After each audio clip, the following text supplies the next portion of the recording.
Hi hello ನಮಸ್ತೆ G Kannada ನ್ಯೂಸ್ಗೆ ಸ್ವಾಗತ. ನಾನು ಯಶೋಧ ಪೂಜಾರೆ. ವೀಕ್ಷಕರೇ, ನೀವು ಗಮನಿಸಬಹುದು, ಸೋಷಿಯಲ್ ಮೀಡಿಯಾ ಅಥವಾ ಇನ್ಸ್ಟಾಗ್ರಾಮ್ ಎಲ್ಲೇ ಓಪನ್ ಮಾಡಿದ್ರೂ ಕೂಡ ಒಬ್ಬ ಸುಂದರವಾದ ಚೆಲುವೆ ಪಡ್ಡೆ ಹುಡುಗರ ನಿದ್ದೆಯನ್ನು ಕದೀತಾ ಇದ್ದಾರೆ ಅಂತಲೇ ಹೇಳ್ಬೋದು. ಆಲ್ರೆಡಿ ಅವ್ರ ಮೇಲೆ ಕಂಪ್ಲೇಂಟ್ ಇರೋದು ಕೂಡ ಅದೇ, ಪಡ್ಡೆ ಹುಡುಗರ ನಿದ್ದೆಯನ್ನು ಆ ಕಣ್ಣೋಟದಲ್ಲೇ ಕದೀತಾ ಇದ್ದಾರೆ ಆ ಚೆಲುವೆ ಅಂತ. ಎಸ್, ಯಾರು ಅಂತ ಗೊತ್ತಾಗಿರುತ್ತೆ ನಿಮಗೆ, ಶರಣ್ಯ ಶೆಟ್ಟಿ. ಸೊ ಅವರ ವರ್ಕೌಟ್ ಆಗಿರ್ಬೋದು ಅಥವಾ ಅವರ ಲುಕ್ ಆಗಿರ್ಬೋದು, ಅವರ ಕಣ್ಣೋಟ ಆಗಿರ್ಬೋದು, ಹೀಗೆ ಪ್ರತಿಯೊಂದು ಕೂಡ ದೊಡ್ಡ ಮಟ್ಟದಲ್ಲಿ ಸೌಂಡ್ ಮಾಡ್ತಾ ಇದೆ. ಆ್ಯಂಡ್ ನಮ್ಮ ಕನ್ನಡ ಇಂಡಸ್ಟ್ರಿಯ ಕನ್ನಡದ ಹೆಮ್ಮೆಯ ಪುತ್ರಿ ಅಂತಲೂ ಹೇಳ್ಬೋದು. ಅಪ್ಪಟ ಕನ್ನಡದ ಬೆಡಗಿ ಈಕೆ. ಈಗ ಬ್ಯಾಕ್ ಟು ಬ್ಯಾಕ್ ಸಿನಿಮಾದಲ್ಲಿ ಬ್ಯುಸಿ ಆಗಿದ್ದಾರೆ. ನಿಮ್ಗೆ ಗೊತ್ತೇ ಇದೆ, ಕೃಷ್ಣಂ ಪ್ರಣಯ ಸಖಿ ಸಿನಿಮಾದಲ್ಲೂ ಕೂಡ ನಮ್ಮನ್ನು ಭರ್ಜರಿಯಾಗಿ ರಂಜಿಸೋದಕ್ಕೆ ಬರ್ತಾ ಇದ್ದಾರೆ. ಶರಣ್ಯ ಶೆಟ್ಟಿ ಅವರು ನಾನು ಅಬ್ಸರ್ವ್ ಮಾಡ್ತಾ ಇದ್ದೆ, ಡೇ ಬೈ ಡೇ ಅವರ ಬೆಳವಣಿಗೆ ಕಾಣಿಸ್ತಾ ಇದೆ. ಆ್ಯಂಡ್ ಇಂಡಸ್ಟ್ರಿಗೆ ಸಿಕ್ಕಂತಹ ಭರವಸೆಯ ನಟಿ ಅಂತಲೂ ಕೂಡ ಹೇಳಬಹುದು. ಸೊ ಅವರ ಮುಂದಿನ ಪ್ರಾಜೆಕ್ಟ್ಗಳಾಗಿರ್ಬೋದು, ಸಿನಿಮಾ ಎಂಟ್ರಿ ಆಗಿರ್ಬೋದು, ಅತಿ ಸಣ್ಣ ವಯಸ್ಸಿನಲ್ಲಿ ಅವರು ಈ ಒಂದು ಬಣ್ಣದ ಲೋಕಕ್ಕೆ ಎಂಟ್ರಿಯನ್ನು ಕೊಟ್ಟಿದ್ದಾರೆ ಅಂತಲೇ ಹೇಳಬಹುದು. ಹೀಗೆ ಹಲವಾರು ಇಂಟ್ರೆಸ್ಟಿಂಗ್ ವಿಚಾರಗಳನ್ನು ಅವರ ಮಾತುಗಳಿಂದಲೇ ಕೇಳಿ ತಿಳ್ಕೊಳ್ಳುವಂಥ ಪ್ರಯತ್ನವನ್ನು ಮಾಡ್ತೀನಿ. ಮೊದಲಿಗೆ ಅವ್ರನ್ನ ಕಾರ್ಯಕ್ರಮಕ್ಕೆ ವೆಲ್ಕಮ್ ಮಾಡ್ತೀನಿ. ನಮಸ್ತೆ. ನಮಸ್ತೆ. ಕನ್ನಡತಿ ಅಂದ್ರಲ್ಲ, ಖುಷಿ ಆಯಿತು. ಅಪ್ಪಟ ಕನ್ನಡದ ಹುಡುಗಿ ಅನ್ನೋದು ಖುಷಿ. ಆ ಕಡೆ ಕುಂದಾಪುರ ನಂಟು, ಈ ಕಡೆ ಬೆಂಗಳೂರು ನಂಟು, ಮಲೆನಾಡು ನಂಟು ಎಲ್ಲ ಆಗಿ ಅಪ್ಪಟ ಕನ್ನಡತಿ ಅನ್ನೋದು ಖುಷಿ. ಕನ್ನಡ ಪ್ರೇಮದ ಬಗ್ಗೆ ಹೇಳ್ಬಿಡಿ. ಹಾಗಾದ್ರೆ ಕನ್ನಡತಿ ಅಂದಿದ್ದು ಖುಷಿ ಆಯ್ತಲ್ಲ, ಕನ್ನಡ ಪ್ರೇಮದ ಬಗ್ಗೆ ನನಗೆ ಅದೊಂಥರ ಎಮೋಷನ್ ಅದು ಅಲ್ವಾ. ಲೈಕ್ ಕನ್ನಡತಿ ಅಂತ ಅನ್ಸ್ಕೊಳ್ಳೋದೇ ಒಂದು ಖುಷಿ. ಯಾಕಂದರೆ ನಾವು ಹುಟ್ಟಿದ್ದಿಲ್ಲಿ, ಬೆಳೆದಿದ್ದಿಲ್ಲಿ, ಸೊ ಕಲ್ತಿದ್ದು ಮನೇಲಿ ಮಾತಾಡೋದು ಕನ್ನಡ. ಸೊ ಹಾಗಾಗಿ ಯಾರಾನ ಒಬ್ರು ಕನ್ನಡತಿ ಅಂತ ಅಂದ್ರೆ ಇಲ್ಲ ಅಂತ ಸತಿ ಹೌದೌದು ನಾನೇ ಅಂತ ಅನ್ಸುತ್ತೆ. ಸೊ ಖುಷಿ. ಸೀರಿಯಲ್ ಮೂಲಕ ಎಂಟ್ರಿ ಕೊಡ್ತೀರಾ. ಇವನ್ ನಮ್ಮ ಮನೆಗಳಲ್ಲಿ ನಮ್ಮ ತಾಯಿ ಸೀರಿಯಲ್ಗಳು ನೋಡುವಾಗ ಯಾರೋ ಹುಡುಗಿ ಚೆನ್ನಾಗಿದ್ದಾರಲ್ಲ, ಸೀರಿಯಲ್ಗಿಂತ ಇನ್ನೊಂದು ಹೆಜ್ಜೆ ಮುಂದೆ ಹೋಗ್ಬೋದಿತ್ತಲ್ಲ ಅಂತ ಅನಿಸಿದ್ದು ಇದೆ ನನಗೆ. ಫೈನಲಿ ಹೆಜ್ಜೆಗಳ ಮೇಲೆ ಹೆಜ್ಜೆಯನ್ನು ಇಟ್ಟು ದೊಡ್ಡ ಹೆಜ್ಜೆಯೇ ಇಡ್ತಾ ಇದ್ದೀರಾ ಇಂಡಸ್ಟ್ರಿಯಲ್ಲಿ. ಡೇ ಒನ್ನಿಂದ ಇಲ್ಲಿಯವರೆಗೆ ಏನೇನು ಶರಣ್ಯ ಶೆಟ್ಟಿಗೆ ನೆನಪಾಗುತ್ತೆ ಹೇಳಬಹುದಾ ಅಂತ ಡೀಟೇಲ್ ಆಗಿ? ಬ್ಯೂಟಿಫುಲ್ ಜರ್ನಿ ನನಗಾಗಿರೋದು. ಅಂದರೆ ನಾನು ಬಿಲೀವ್ ಮಾಡೋದು ಆ ಸ್ಟೆಪ್ ಇದ್ದಾಗಲೇ ವ್ಯಾಲ್ಯೂ ಗೊತ್ತಾಗೋದು ಅನ್ಸುತ್ತೆ. ಸೊ ನನಗೆ ಮೊದಲನೇ ಸಿನಿಮಾ ಅಂದರೆ ಮೊದಲಿಗೆ ನನಗೇನು ಅಂತ ಆಡಂಬರ ಸಿಕ್ಕಿಲ್ಲ, ಒಂದೊಂದು ಸ್ಟೇಜನ್ನೇ ಹತ್ಕೊಂಡು ಬಂದಿದ್ದು. ಸೊ ಝೀ ಆಗಿರೋದ್ರಿಂದ ನಾನು ಇದನ್ನು ಹೇಳಲೇಬೇಕು. ಫಸ್ಟು ನಾನು ಕಾಣಿಸ್ಕೊಂಡಿದ್ದೆ ಝೀ ಕನ್ನಡದಲ್ಲಿ. ಸೊ ಝೀ ಕನ್ನಡದಲ್ಲಿ ಗಟ್ಟಿಮೇಳ ಅಂತ ಸೀರಿಯಲ್ ಮಾಡ್ತಾಯಿದ್ದೆ. ಸೊ ಆ ಸೀರಿಯಲಲ್ಲಿ ಎಲ್ಲರೂ ನೋಡೋರು. ಜನದ್ದು ಪ್ರತಿಕ್ರಿಯೆ, ನೀವು ಸಿನಿಮಾ ಮಾಡಬೇಕು, ನೀವು ಆ ಥರ ಹಂಗೆ ಅಂದಾಗ ಬಹುಶಃ ನನಗಿನ್ನೂ ಮಾಡ್ಬೋದೇನೋ, ನನ್ನ ಕೈಲೂ ಆಗುತ್ತೇನೋ, ಆ ಕೆಪಬಿಲಿಟಿ ನನಗೆ ಅದು ಗೊತ್ತಾಗ್ತಾ ಹೋಯಿತು. ಸೊ ಫಸ್ಟ್ ಆಫ್ ಆಲ್ ಆ ಆಡಿಯನ್ಸ್ಗೆ ನಾನು ಥ್ಯಾಂಕ್ಸ್ ಹೇಳಬೇಕು. ಮತ್ತು ಝೀ ಚಾನಲ್ಗೆ ನಾನು ಯಾವತ್ತಿದ್ರೂ ಇಟ್ಸ್ ಮೈ ಹೋಮ್. ಯಾಕಂದರೆ ಮೊದಲನೇ ಸ್ಟೆಪ್ ಯಾವತ್ತಿದ್ರೂ ಅದೇ. ಸೊ ನನಗೆ ನನ್ನ ಡ್ರೀಮ್ ಇದ್ದಿದ್ದು ಸಿನಿಮಾ ಮಾಡಬೇಕು, ವೆರೈಟಿ ಪಾತ್ರಗಳನ್ನ ಮಾಡಬೇಕು ಅಂತ. ಬಟ್ ನನಗೆ ಹೆಂಗೆ ಅಂದರೆ ಸಿನಿಮಾ ಇಂಡಸ್ಟ್ರಿ ಸಮುದ್ರ ಇದ್ದಂಗೆ, ಡೈರೆಕ್ಟ್ ಅಲ್ಗಂತೂ ಹೋಗೋಕ್ಕೆ ಬ್ಯಾಕ್ ಬೋನ್ ಇಲ್ಲ, ಏನೂ ಇಲ್ಲ, ಹೆಂಗೆ ಸ್ಟಾರ್ಟ್ ಮಾಡ್ಬೇಕಂತಲೇ ಗೊತ್ತಿಲ್ಲ. ಸೊ ಅದಕ್ಕೆ ಓಕೆ ಬಾವಿ ಅನ್ನೋ ಥರ ಮಾಡ್ಲಿಂಗು, ಡಾನ್ಸ್ ಮಾಡಿಕೊಂಡು ಅಲ್ಲಿಂದ ಮಾಡ್ಲಿಂಗ್ ಮಾಡ್ಕೊತ ಅಲ್ಲಿಂದ ಓಕೆ ಒಂದು ಈಗ ಕೆರೆಗೆ ಹೋಗ್ತಾ ಇದ್ದೀವಿ ಅಂತ ಟೆಲಿವಿಷನ್ಗೆ ಬಂದು ಕೆರೆಯಿಂದ ಸಮುದ್ರ ಅಂತ ಸಿನಿಮಾಗೆ ಬಂದಿರೋದು. ಸೊ ಆ ಪ್ರತಿ ಒಂದೊಂದು ಸ್ಟೆಪ್ಪು ಸಿನಿಮಾದಲ್ಲೂ ಫಸ್ಟೇ ಹೀರೋಯಿನ್ ಆಗಿ ಮಾಡಲಿಲ್ಲ, ಪಾತ್ರಗಳನ್ನ ಮಾಡಿದೆ. ಸುಮಾರು ನೀವೇ ಎಷ್ಟೊಂದು ಇಂಟರ್ವ್ಯೂ ಮಾಡಿದ್ದೀರಾ. ಸೊ ಎಷ್ಟೊಂದು ಚಿಕ್ಕ ಪಾತ್ರನೋ ದೊಡ್ಡ ಪಾತ್ರನೋ ಒಳ್ಳೆ ಟೀಮ್ ಅಂತ ಅಂದಾಗ ಫಸ್ಟ್ ಮಾಡ್ತಾಯಿದ್ದೆ, ಒಂದು ರೆಕಗ್ನಿಷನ್ ಸಿಗೋ ತನಕ ಮುಂದೆ ನೋಡೋಣ ಅಂತ. ಸೊ ಈಗ ಒಂದು ನನ್ನ ಕನಸಿನ ಒಂದು ಪ್ರಾಜೆಕ್ಟ್, ಒಂದು ದೊಡ್ಡ ಪ್ರಾಜೆಕ್ಟ್ ಬರ್ತಾ ಇದೆ. ಸೊ ಖುಷಿ ಇದೆ. ಅಂದರೆ ಈ ಒಂದೊಂದು ಸ್ಟೆಪ್ಪಿಂದ ಬಂದಿರೋದಕ್ಕೇ ಬಹುಶಃ ಇದು ಏನು ಅನ್ನೋ ಬೆಲೆ ನನಗೆ 100% ಗೊತ್ತಿದೆ. ಐ ಥಿಂಕ್ 1980 ಸಿನಿಮಾಗೆ ಅನಿಸುತ್ತೆ ಸೈಮಾ ಕೂಡ ನಿಮಗೆ ಬರುತ್ತೆ. ಆ ಖುಷಿಯ ಬಗ್ಗೆ ನೆನ್ಪು ಮಾಡ್ಕೊಳ್ಳೋದಾದ್ರೆ, ಯಾಕಂತ ಹೇಳಿದ್ರೆ ನೀವು ಹೇಳಿದ್ರಿ ಆ ಸಮುದ್ರಕ್ಕೆ ಹೆಂಗೆ ಬರೋದು ಅಂತ ಗೊತ್ತಿಲ್ಲ, ಯಾವ ರೀತಿ ಯಾರು ಕೂಡ ಬ್ಯಾಕ್ ಅನ್ನೋದು ಇರಲಿಲ್ಲ, ನಾವೇ ಹೆಜ್ಜೆ ಮೇಲೆ ಹೆಜ್ಜೆಯನ್ನು ಇಟ್ಕೊಂಡು ಬಂದಿದ್ದು ಅಂತ ಹೇಳಿ ಅದು ಸಿಕ್ಕಂಥ ಸಂದರ್ಭ ಆ್ಯಂಡ್ ಆ ಸಿನಿಮಾದ ಬಗ್ಗೆ ಮಾತಾಡೋದಾದರೆ. ಸೊ 1980 ಪ್ರಿಯಾಂಕಾ ಉಪೇಂದ್ರ ಅವರೊಟ್ಟಿಗೆ ಮಾಡಿದ್ದು ಮೊದಲನೇ ಸಿನಿಮಾಗೆ SIIMA best debutant actress award. So ನಾನು ಅವಾಗಲೇ ಹೇಳಿದೆ ಬ್ಯಾಕ್ಗ್ರೌಂಡ್ ಇಲ್ಲ, ಹೌದು. ಬಟ್ ನನ್ನ ಪ್ರಕಾರ ಬ್ಯಾಕ್ಗ್ರೌಂಡ್ ಜನ, ಮೀಡಿಯಾ ಇವರೇ ಆಗಿದೆ. ನನಗೆ ಮಾಧ್ಯಮದವರೇ ನನಗೆ ಬ್ಯಾಕ್ಗ್ರೌಂಡ್ ಇವಾಗ ಸದ್ಯಕ್ಕೆ. ನನ್ನನ್ನು ರೀಚ್ ಮಾಡಿಸೋದಾಗಿರ್ಬೋದು ನೀವುಗಳೇ. So first of all thank you. And ಜನರು ಅಷ್ಟೇ, ಅವರು ಆ ರಿಸೀವೆನ್ಸ್ ಇಲ್ಲ ಅಂದರೆ ನಾವು ಏನು ಮಾಡಿದ್ರು ವೇಸ್ಟು. ಸೊ ಆ ಒಂದು ನನ್ನ ಅರ್ಥ ಮಾಡ್ಕೊಂಡಿದ್ದೇನೆಂದರೆ, ಬಹುಶಃ ಬ್ಯಾಕ್ಗ್ರೌಂಡ್ ಇತ್ತು ಅಂದರೆ ಈಸಿ ಆಗುತ್ತೆ, ವೇ ಈಸಿ. ನಮ್ಗೆ ಸ್ವಲ್ಪ ಕಷ್ಟ. ಬಟ್ ಆ ಒಂದು ಸತಿ ಹೋದ್ಮೇಲೆ ಗೆಲುವು ಸೋಲೋನ ಜನ ಡಿಸೈಡ್ ಮಾಡೋದು. ಸೊ ಅದಂತೂ ಅರ್ಥ ಆಗಿದೆ ಇವಾಗ. ಸೊ ಕಷ್ಟ ಆದರೂ ಪರವಾಗಿಲ್ಲ, ಹಿಂದೆ ಅಂತೂ ಹೋಗಲ್ಲ, ಮುಳ್ಳಿದೆ ಅಂದರೆ ಹಿಂಗೆ ಕಾಲು ಗಟ್ಟಿ ಮಾಡ್ಕೊಂಡು ಮುಂದೆ ಹೋಗೋಣ ಅಂತ ಅಷ್ಟೇ. ನಾನು ನಿಮ್ಮ ಮನೆಗೆ ಬಂದಾಗಲೂ ಕೂಡ ಗಮನಿಸಿದ್ದೇನಪ್ಪ ಅಂತ ಹೇಳಿದ್ರೆ ಮನೆ ತುಂಬ ಪ್ರಶಸ್ತಿಗಳು. ಐ ಥಿಂಕ್ ಬಾಲ್ಯದಿಂದಲೇ ಈ ಎಲ್ಲ ಕನಸಿತ್ತು ಅಂತ ಅನಿಸುತ್ತೆ. ಬಾಲ್ಯದಿಂದಲೇ ಎಲ್ಲ ಆ್ಯಕ್ಟಿವಿಟಿಗಳಲ್ಲಿ ಇದ್ರಿ ಅಂತ ನನಗನ್ಸುತ್ತೆ. ಬಾಲ್ಯದ ದಿನಗಳನ್ನೇ ನೆನೆಯೋದಾದರೆ ಏನು ಹೇಳೋದಕ್ಕೆ ಇಷ್ಟಪಡ್ತೀರಾ ಶರಣ್ಯ ಶೆಟ್ಟಿ ಅವರೇ? ನನ್ನ ಸ್ಕೂಲಲ್ಲೂ ನಂಗೆ ಆಲ್ರೌಂಡರ್ ಅಂತಲೇ ನಮ್ಮ ಪ್ರಿನ್ಸಿಪಲ್ ಇಲ್ಲ, ನನಗೆ ಕಾನ್ಫಿಡೆನ್ಸ್ ತುಂಬ್ತಿದ್ದೆ ನನ್ನ ಟೀಚರ್ಸು ಸ್ಕೂಲಲ್ಲಿ. ಅಂದರೆ ನನಗೆ ನನ್ನ ರ್ಯಾಂಕ್ ಸ್ಟೂಡೆಂಟ್, ತುಂಬ ಚೆನ್ನಾಗಿ ಓದ್ತಾ ಇದ್ದೆ, ಸಕ್ಕತ್ತಾಗಿ ಓದ್ತಾ ಇದ್ದೆ. ಈ ಕಡೆ ಕೋಕರಿಕ್ಯುಲಮ್ ಆ್ಯಕ್ಟಿವಿಟೀಸ್ ಅಂತ ಬಂದ ತಕ್ಷಣ dance, singing, drama, sports, relay ಎಲ್ಲ ಆಡ್ಬಿಡ್ತಾ ಇದ್ದೆ. ಸೊ ಒಂದು ಆ್ಯನ್ಯುವಲ್ ಡೇ ಅಂತಂದರೆ ನನ್ನೊಂದು 4-5 ಪರ್ಫಾರ್ಮೆನ್ಸು ಆ ಥರ ಇರೋದು. ಈ ಕಡೆ ತಕ್ಷಣ ಎಕ್ಸಾಮ್ ಬಂತು ಅಂದರೆ ಅಲ್ಲೂ ರ್ಯಾಂಕ್ ತೊಗೊಳ್ತಾ ಇದ್ದೆ. ಸೊ ಆಲ್ರೌಂಡರ್ ಅಂತಲೇ ನನಗೆ ಚಿಕ್ಕ ವಯಸ್ಸಿಂದ ಹೆಸರು. ನೀವು ಅವಾರ್ಡ್ಸು ಅಷ್ಟೇ, ಚಿಕ್ಕ ವಯಸ್ಸಿಂದ ಪ್ರತಿಯೊಂದು ಎಷ್ಟೊಂದಿದೆ ಅವಾರ್ಡ್ಸು. ಸೊ ಈ ಕಲ್ಚರಲ್ ಹೇಗೆ ಅಂದರೆ ಓದೋದು ಏನಕ್ಕೆ ಬ್ಯಾಲೆನ್ಸ್ ಆಗ್ತಿತ್ತು ಅಂದರೆ ನಮ್ಮ ಡ್ಯಾಡಿಗೆ ನನಗೆ ಎಜುಕೇಷನ್ ಸಖತ್ ಇಂಪಾರ್ಟೆಂಟು. ಬೈಯೋರು ಅಕಸ್ಮಾತ್ A+ ಅಲ್ಲ, A ಬಂದ್ರೂ ಸಖತ್ತಾಗಿ ಉಗಿಯೋರು. A+ ಇಲ್ಲ, A ಯಾಕೆ ಬಂತು ಅಂತ ಆ ಥರ ಸ್ಟ್ರಿಕ್ಟ್ ಅವರು. ಸೊ ನನಗೆ ಹೆಂಗೆ ಅಂದರೆ ಓಕೆ, ಈಗ ಚೆನ್ನಾಗಿ ಓದಿ ಅವ್ರಿಗೆ A+ ತಂದುಬಿಟ್ರೆ ಆಮೇಲೆ ನಾನು ಏನು ಡ್ಯಾನ್ಸ್ ಮಾಡ್ಕೊಂಡು ಏನು ಮಾಡಿದ್ರು ಅವ್ರು ನನ್ನ ಕೇಳಲ್ಲ, ಅಂಟಿಲ್ ಅನ್ಲೆಸ್ ನಂಗೆ ಕಮ್ಮಿ ಮಾರ್ಕ್ಸ್ ಬರೋ ತನಕ. ಸೊ ಅದಕ್ಕೆ ಎಕ್ಸಾಮಿನ ಫುಲ್ ಓದ್ತಾ ಇದ್ದೆ, ಮಾರ್ಕ್ಸು ತೆಗಿತಿದ್ದೆ. ಜೊತೆಗೆ ಈ ಕಡೆ ನನಗಿಷ್ಟ ಅಂತ ಇದು ಮಾಡ್ತಿದ್ದೆ. ನಂಗೆ ಏನೇ ರ್ಯಾಂಕ್ ಬಂದ್ರೂ ಅಷ್ಟೊಂದು ಖುಷಿ ಆಗ್ತಿರಲಿಲ್ಲ. ನನಗೇನಂದ್ರೆ ಓಕೆ ಡ್ಯಾಡಿಗೆ ಖುಷಿ ಆದರೆ ಓಕೆ ಅಂತ. ಬಟ್ ಈ ಒಂದು ಫೀಲ್ಡಲ್ಲಿ ಏನಾರು ಆದಾಗ ನನಗೆ ಖುಷಿ ಆಗ್ತಾಯಿತ್ತು. So that's where I knew ನನಗೆ ಇದಿಷ್ಟ ಅಂತ. ಸೊ ಅದನ್ನು ಬೇಗ ಅರ್ಥ ಮಾಡಿಕೊಂಡು ಬಹುಶಃ ಕಾಲೇಜ್ PU ಬಂದ ತಕ್ಷಣ ನಾನು ಮಾಡ್ಲಿಂಗ್ ಸ್ಟಾರ್ಟ್ ಮಾಡಿದೆ. PUಯಿಂದನೇ ಮಾಡ್ಲಿಂಗ್ ಮಾಡಿದೆ. ಮಿಸ್ ಸೌತ್ ಇಂಡಿಯಾ ಹೋದೆ, ಅಲ್ಲಿ ಮಿಸ್ ಬ್ಯೂಟಿಫುಲ್ ಸ್ಮೈಲ್ ಅಂತ ಸುಮಾರು ಅವಾರ್ಡ್ಸ್ ಬಂತು. ಅಲ್ಲಿಂದ ಬಂದಮೇಲೆ ಆಲ್ಮೋಸ್ಟ್ ನನ್ನ ಪಾಕೆಟ್ ಮನಿಗೆ ಇಂಡಿಪೆಂಡೆಂಟ್ ಆಗಿರಬೇಕು ಅಂತ ಅರ್ನ್ ಮಾಡೋಕ್ಕೆ ಸ್ಟಾರ್ಟ್ ಮಾಡಿದೆ. ಆಲ್ಮೋಸ್ಟ್ ನಾನು ಅರ್ನಿಂಗ್ ಸ್ಟಾರ್ಟ್ ಮಾಡಿದ್ದು 16 ಇಯರ್ಸ್ ಇದ್ದಾಗ ಅನಿಸುತ್ತೆ ಐ ಸ್ಟಾರ್ಟೆಡ್ ಅರ್ನಿಂಗ್. ಸೊ ಅಲ್ಲಿಂದ ಒಂದು ಇಂಡಿಪೆಂಡೆಂಟ್ ಲೈಫ್ ಸ್ಟಾರ್ಟ್ ಆಯಿತು. ಸೊ ದೆನ್ ಡಿಗ್ರಿ ಬಂದಾಗ ಸೀರಿಯಲ್ ಸ್ಟಾರ್ಟ್ ಮಾಡಿಬಿಟ್ಟೆ, ಆ್ಯಕ್ಟಿಂಗು. ಸೊ ಅರ್ಲಿ ಸ್ಟೇಜಲ್ಲೇ ಮೇಕಪ್. ನನಗನ್ಸುತ್ತೆ ಇದೆಲ್ಲವೂ ಈಗ ಏನು ನೀವಾಗಿದ್ದೀರಾ ಅದು ಅಮ್ಮನಿಗೆ ಆಸೆ ಇತ್ತು ಅದು ಅವ್ರಾಗಬೇಕು ಅಂತ ಹೇಳಿ. ಸೊ ಅಮ್ಮನಿಗೆ ಎಷ್ಟು ಖುಷಿ ಇದೆ, ಅಮ್ಮ ಏನು ಹೇಳ್ತಾರೆ. ಆ್ಯಂಡ್ ನನಗನ್ಸುತ್ತೆ ಪ್ರತಿಯೊಂದು ಹೆಜ್ಜೆಯಲ್ಲೂ ಕೂಡ ಅಮ್ಮ ಕೂಡ ನಿಮಗೆ ಬೆನ್ನೆಲುಬಾಗಿ ನಿಂತಿದ್ದಾರೆ. ಪ್ರತಿಯೊಂದರಲ್ಲೂ ಕೂಡ ನೀನು ಮಾಡ್ತೀಯ ಹೋಗು ಅಂತ ಹೇಳಿ ನಿಮ್ಮನ್ನ ಮುಂದೆ ತಳ್ತಾ ಇದ್ದಾರೆ. ಈ ಸಂದರ್ಭದಲ್ಲಿ ಅಮ್ಮನ ಬಗ್ಗೆ ಹೇಳೋದಾದರೆ ನಾನು ಅವಾಗಲೇ ಹೇಳ್ದಂಗೆ ನಮ್ಮ ತಂದೆ ಬಂದು ಫುಲ್ ಎಜುಕೇಷನ್ ಆ ಥರ ಜಾಸ್ತಿ, ಅಂದರೆ ಓದಬೇಕು ಹಾಗೆ ಅಂತಲ್ಲ. ನಮ್ಮಮ್ಮ ಹೇಗೆ ಅಂದರೆ ಅವರಿಗೆ ಕಲ್ಚರಲ್ಲು. ಸೊ ನಮ್ಮ ಅಪ್ಪ ಏನಾರ ಅಲ್ಲಿ ಬರ್ತಿದ್ದಾರೆ ಅಂದರೆ ನಾನು ಡ್ಯಾನ್ಸ್ ಕ್ಲಾಸಿಗೆ ಕಳಿಸೋದು, ಹೋಗಾಯ್ತು ಹೋಗ್ಬಿಡು ಅಂತ. 7:15 ಬರ್ತಿದ್ರೆ 6:15 ಬಂದು ಬುಕ್ ಹಿಡ್ಕೊತಾ ಇದ್ದೆ. ಎಷ್ಟೋ ದಿನದಲ್ಲಿ ನಮ್ಮ ಡ್ಯಾಡಿಗೆ ನಾನು ಡ್ಯಾನ್ಸಿಗೆ ಹೋಗಿದ್ದಿದ್ದು ಗೊತ್ತಾಗ್ತಿರಲಿಲ್ಲ, ಬಂದಿದ್ದು ಗೊತ್ತಾಗ್ತಿರಲಿಲ್ಲ, ಬಿಕಾಸ್ ಅಮ್ಮನ ಸಪೋರ್ಟಿಂದ. ಎಲ್ಲೋಗಿದ್ದಾಳೆ ಅಂದರೆ ಇಲ್ಲ ಮೇಲೆ ಓದ್ಕೋತಿದ್ದಾಳೆ ಅಂತಿದ್ರೆ ನಾನು ಅಲ್ಲೇನೋ ಡ್ಯಾನ್ಸ್ ಏನೋ ಮಾಡ್ತಾ ಇರ್ತಿದ್ದೆ. ಡ್ಯಾಡಿ ಬಂದ ತಕ್ಷಣ ಹೇಳೋರು, ಶರಣ್ಯ ಡ್ಯಾಡಿ ಬಂದರು ಓದ್ಕೋ ಅಂತ. ಸೊ ಆ ಥರ ಸಪೋರ್ಟು. ಒಂದು friend, she is like more than ಅಮ್ಮ. ನನಗೆ ಅದು ಅವರು ಫ್ರೆಂಡ್ ವೈಬ್ ಕೊಟ್ಟಿದ್ದೆ ಜಾಸ್ತಿ. ಒಂದು ಸಿಸ್ಟರ್ ಅನ್ಬೋದು, ಫ್ರೆಂಡ್ ಅನ್ಬೋದು, ನೋಡೋಕ್ಕೂ ಹಂಗೆ ಇದ್ದಾರೆ. ಸೊ ಆ ವೈಬ್ ಕೊಟ್ಟಿದ್ದೆ ಜಾಸ್ತಿ. ಆ್ಯಂಡ್ ಅವ್ರಿಗೆ ಚಿಕ್ಕ ವಯಸ್ಸಿಂದನೂ ಅವ್ರ ಕಲ್ಚರಲ್ ತುಂಬ ಚೆನ್ನಾಗಿದ್ರು. ನಾನು ಡ್ಯಾನ್ಸ್ ಮಾಡಬೇಕು, ಹಾಡಾಡಬೇಕು. ಅವರು ಇನ್ಫ್ಯಾಕ್ಟ್ ಡ್ಯಾನ್ಸಿಂಗಲ್ಲಿ ಪ್ರತಿಭಾ ಕಾರಂಜಿ ಎಲ್ಲ ಬರುತ್ತಲ್ಲ, ಅವಾಗ ಅವರೂ ತುಂಬ ಪ್ರಶಸ್ತಿಗಳನ್ನ ತೊಗೊಂಡಿದ್ರು. ಸೊ ಆ ಒಂದು ಇಂಟ್ರೆಸ್ಟ್ ಅವ್ರಿಗಿದ್ರಿಂದ ನನಗಂತೂ ಅವಕಾಶ ಸಿಕ್ಕಿಲ್ಲ. ನಿಂಗೆ ಸಿಕ್ಕಿದೆ ಅಂದರೆ ನೀನು ಮಾಡು ಅಂತ.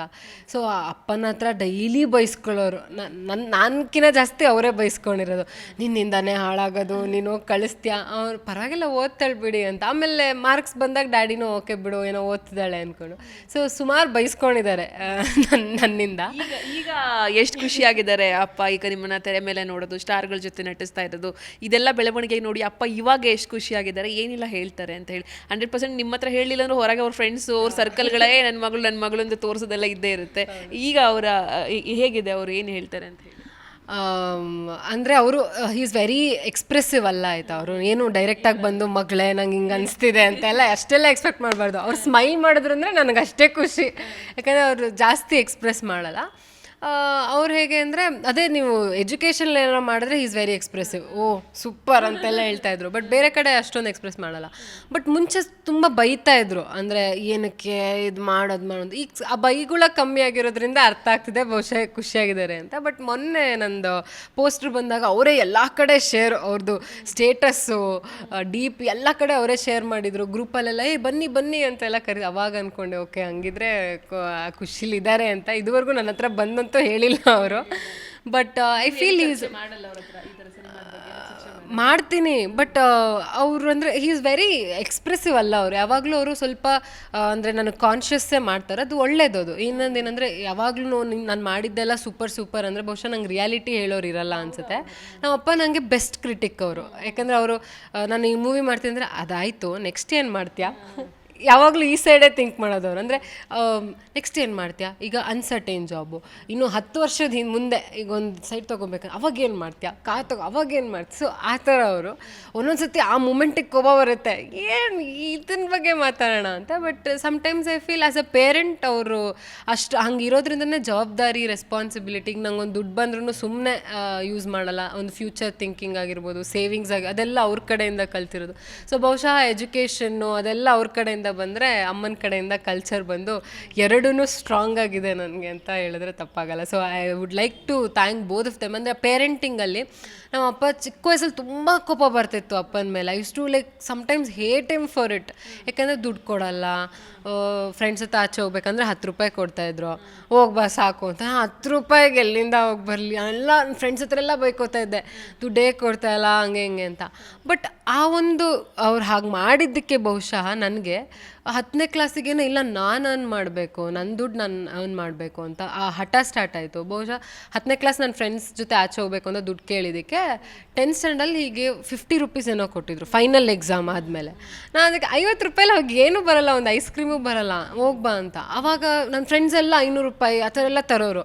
ಅವ್ರ ಹತ್ರ ಎಲ್ಲ ಇಸ್ಕೊಂಡು ತಿನ್ನಬೇಕಾದ್ರೆ ಐ ಯೂಸ್ ಟು ಫೀಲ್ ಇಲ್ಲ ನಾನು ಅರ್ನ್ ಮಾಡೋಕ್ಕೆ ಸ್ಟಾರ್ಟ್ ಮಾಡಬೇಕು ಅಂತ. ಸೊ ಅರ್ಲಿ ಏಜಿಗೆ ಇಂಡಿಪೆಂಡೆಂಟ್ ಆಗಬೇಕು ಅಂತ ಅನಿಸಿದೆ ಬಹುಶಃ ಇದರಿಂದ.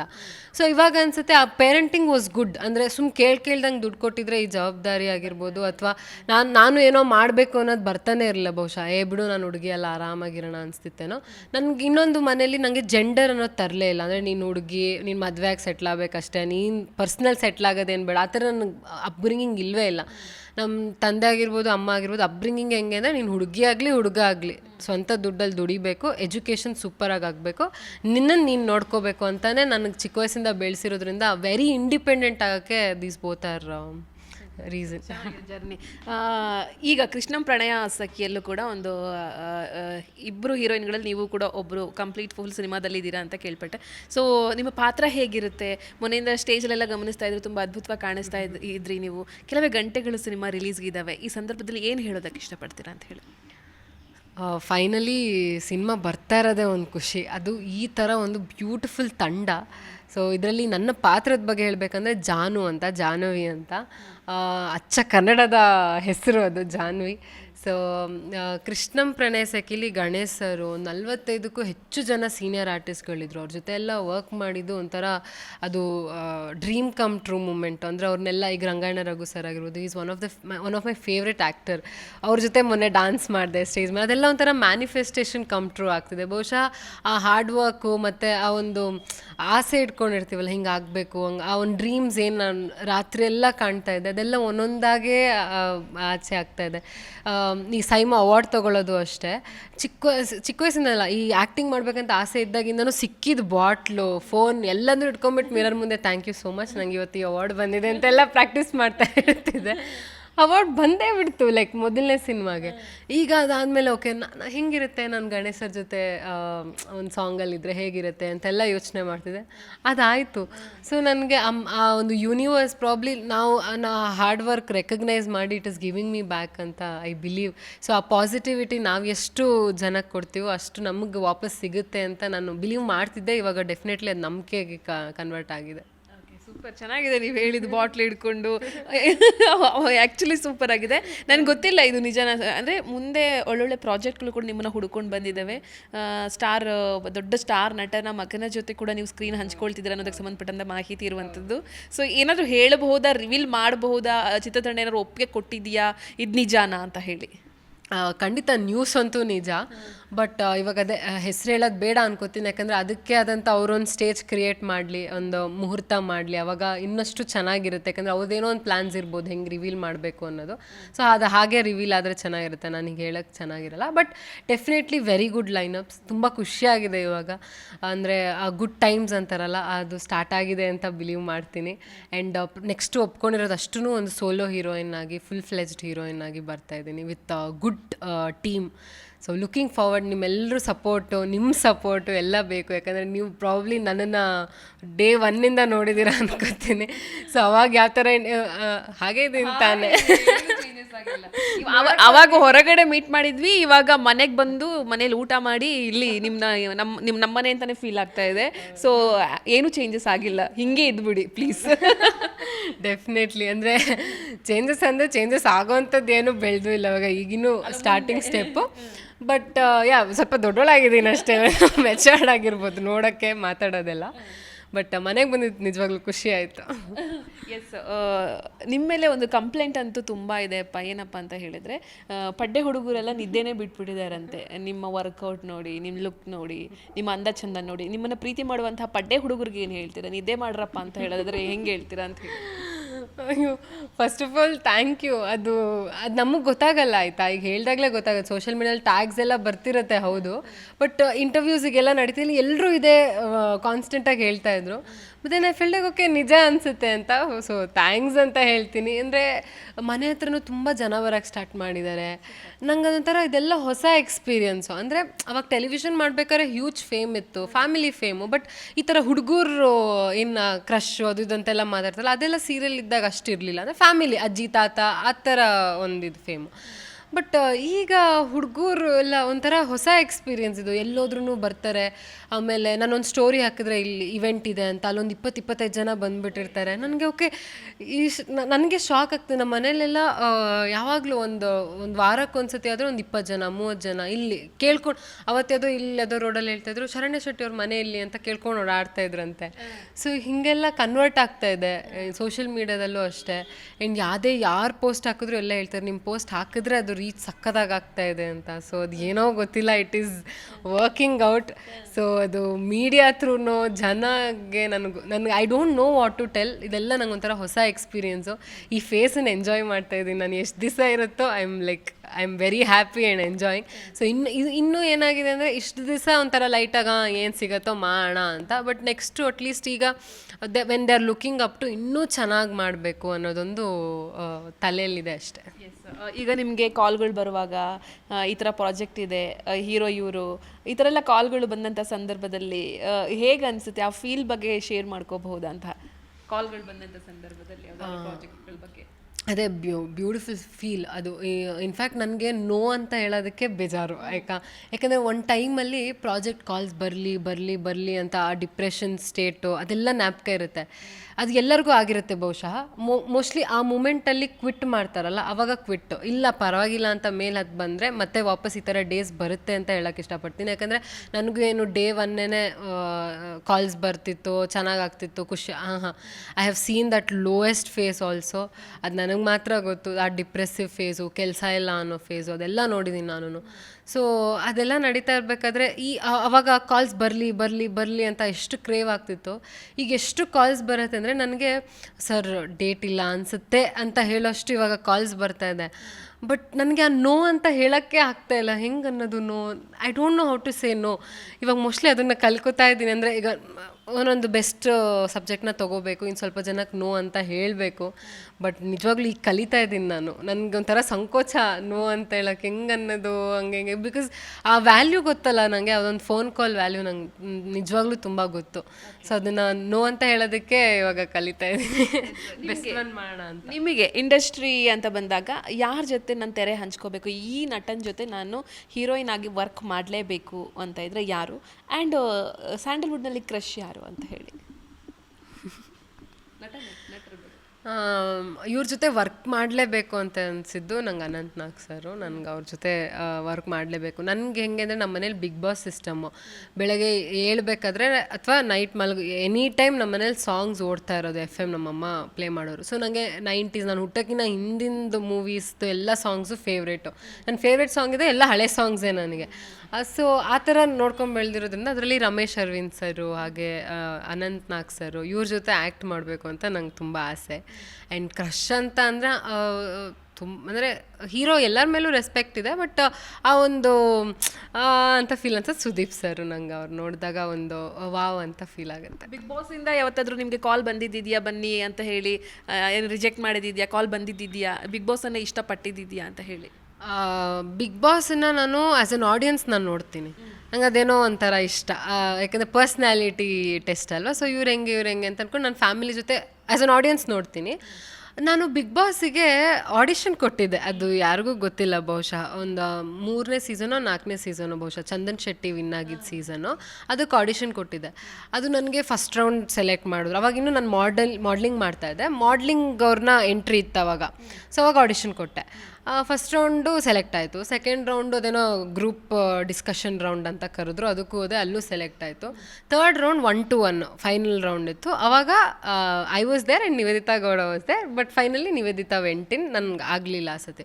ಸಖತ್ ಬೇಜಾರಾಗೋಯ್ತು. ಅಯ್ಯೋ ಏನಿದು ಹಂಗೆ ಹಿಂಗೆ ಅಂತ ತುಂಬ ಬೇಜಾರು ಮಾಡಿಕೊಂಡು ಐ ಕೇಮ್ ಆಫ್.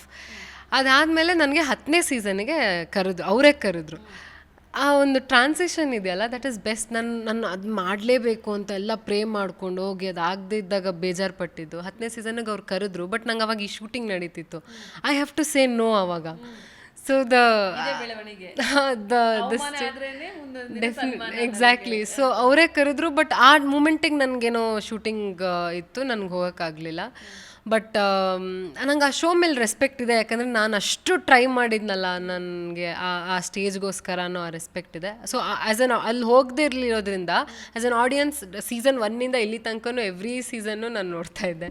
ಇನ್ಕ್ಲೂಡಿಂಗ್ ಪ್ಯಾಟೆ ಮಂದಿ ಹಳ್ಳಿಗೆ ಬಂದರು ಅಂತ ಅದೊಂದಿತ್ತು, ಪ್ಯಾಟೆ ಹುಡುಗಿರ ಹಳ್ಳಿ ಲೈಫು ಅಂತ, ಅದಕ್ಕೂ ಆಡಿಷನ್ ಕೊಟ್ಟಿದ್ದೆ, ಆಗಿರಲಿಲ್ಲ. ಅದಕ್ಕಂತೂ ಮಹಾರಾಣಿ ಅಮ್ಮಣ್ಣಿ ಕಾಲೇಜಲ್ಲಿ ಆಲ್ಮೋಸ್ಟ್ 2 ಕಿಲೋಮೀಟ್ರ್ ಕ್ಯೂ ಇತ್ತು ಅವತ್ತು. ಅಲ್ಲಿ ಕ್ಯೂ ನಿಂತ್ಕೊಂಡು ಕಾದು ಇನ್ನೇನು ಗೇಟ್ ಹತ್ರ ಬರಬೇಕಾದ್ರೆ ಇಲ್ಲ ಲೇಟ್ ಆಗೋಯ್ತು, 7 ಗಂಟೆ ಆಗೋಯ್ತು ಅಂತ ಕಳಿಸ್ಬಿಟ್ರು ಅವತ್ತು. ನೆಕ್ಸ್ಟ್ ಡೇ ಮತ್ತೆ ಕರೆದ್ರು, ನಂಗೆ ಕಾಲೇಜ್ ಇತ್ತು ಅಂತ ಹೋಗೋಕ್ಕಾಗಿರಲಿಲ್ಲ.